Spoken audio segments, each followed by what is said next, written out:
Hello students, প্রকৃতি education কুটিনারিতে তোমাদের সকলকে স্বাগতম।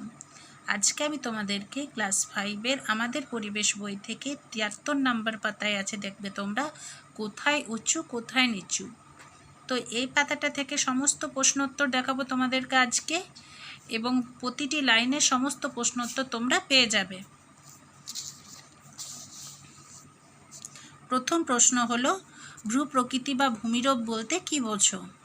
উত্তর হবে, পৃথিবীর ওপর তলটা সব জায়গায় সমান, কোথাও উঁচু কোথাও নিচু। ভূমির এই বিভিন্ন রূপ বা বৈচিত্র্যকে ভূমিরূপ বা ভূপ্রকৃতি বলে। 2 নম্বর প্রশ্ন, পশ্চিমবঙ্গের সবচেয়ে উঁচু জায়গাটির নাম কি? উত্তর হবে পশ্চিমের মালভূমি অঞ্চল।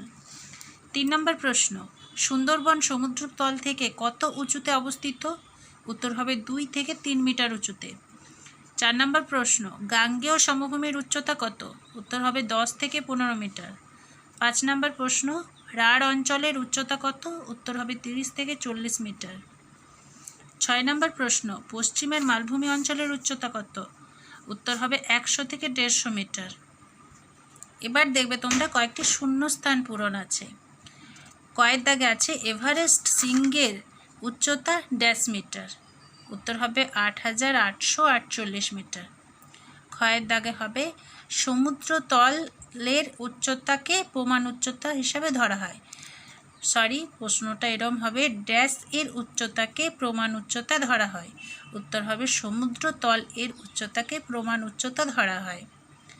গয়ের দাগে হবে, মুর্শিদাবাদ জেলার ড্যাশ দিকে গঙ্গা নদী। মুর্শিদাবাদ জেলার উত্তর দিকে গঙ্গা নদী। ঘয়ের দাগে দেখো, দক্ষিণবঙ্গে মোট ড্যাশটি জেলা আছে। উত্তর হবে দক্ষিণবঙ্গে মোট 15টি জেলা আছে। ওর দাগে আছে, পশ্চিমবঙ্গের সবচেয়ে নিচু জায়গা হলো ড্যাশ। উত্তর হবে পশ্চিমবঙ্গের সবচেয়ে নিচু জায়গা হলো সুন্দরবন অঞ্চল। ভিডিও কেমন লাগলো অবশ্যই তোমরা কমেন্ট করে জানাবে, এবং ভিডিও ভালো লাগে থাকলে চ্যানেলটাকে অবশ্যই সাবস্ক্রাইব করবে। আজকের মতো ভিডিও এই পর্যন্তই। টাটা।